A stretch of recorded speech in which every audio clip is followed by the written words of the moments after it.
Hello అండి, welcome back to అన్విలాస్ kitchen. ఈ రోజు వీడియోలో ఎగ్లెస్ ఆమ్లెట్ ఎలా చేయాలో చూద్దాం.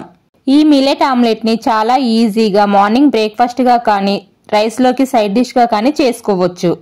ఎగ్ తినని వారైనా హెల్దీగా మిల్లెట్ ఆమ్లెట్ తినాలనుకున్నా ఈ విధంగా ట్రై చేయండి. చాలా టేస్టీగా ఉంటుంది. ఆమ్లెట్ ని చేయడం కోసం ముందుగా ఒక బౌల్లో 4 టేబుల్ స్పూన్స్ శనగపిండిని తీసుకోండి. ఇందులోనే 2 టేబుల్ స్పూన్స్ మిల్లెట్ ఫ్లోర్ ని తీసుకోవాలి. ఏ మిల్లెట్ పిండి అయినా తీసుకోవచ్చు. నేను అరికెల పిండి తీసుకున్నాను.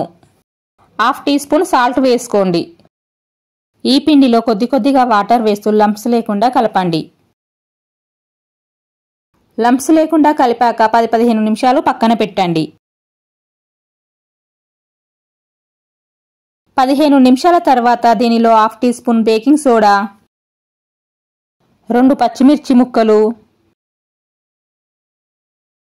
ఒక పెద్ద సైజు ఉల్లిగడ్డను చిన్న ముక్కలుగా కట్ చేసి తీసుకోవాలి.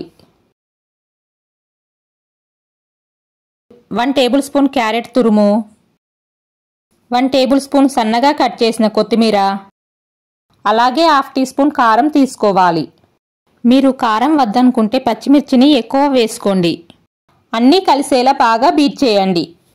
ఆమ్లెట్ ఇంకాస్త స్పైసీగా కావాలంటే అల్లం పేస్ట్, గరం మసాలా పొడి అయినా వేసుకోవచ్చు. దీనిని ఎంత బాగా బీట్ చేసుకుంటే ఆమ్లెట్ అంత ఫ్లఫీగా వస్తుంది. సాల్ట్ సరిపోయిందో లేదో చెక్ చేసుకోండి. నాకు కొద్దిగా సాల్ట్ తక్కువగా అనిపిస్తే ఇంకాస్త వేశాను.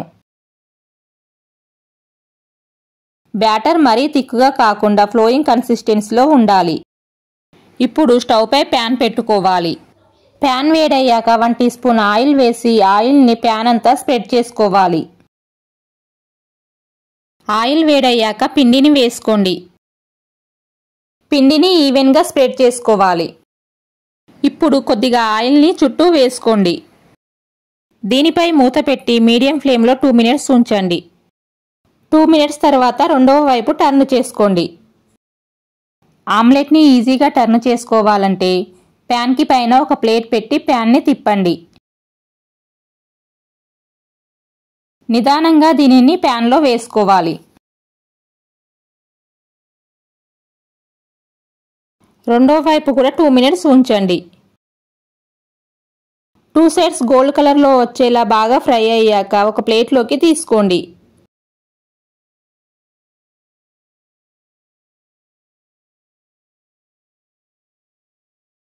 ఇదే విధంగా ఇంకొక ఆమ్లెట్ వేసుకుందాం. ఈ ఆమ్లెట్ నాన్ స్టిక్ ప్యాన్లోనే బాగా వస్తుంది. ఐరన్ ప్యాన్లో కూడా వేసుకోవచ్చు. ఈ హెల్దీ అండ్ టేస్టీ ఆమ్లెట్ని మీరు కూడా తప్పకుండా ట్రై చేసి ఎలా వచ్చిందో కామెంట్ చేయండి. మరిన్ని హెల్దీ రెసిపీస్ కోసం అన్విలాస్ కిచెన్ ఛానల్ని సబ్స్క్రైబ్ చేసుకోండి. మీకు ఏదైనా హెల్దీ రెసిపీ కావాలంటే కామెంట్ చేయండి. చేయడానికి నేను ట్రై చేస్తాను.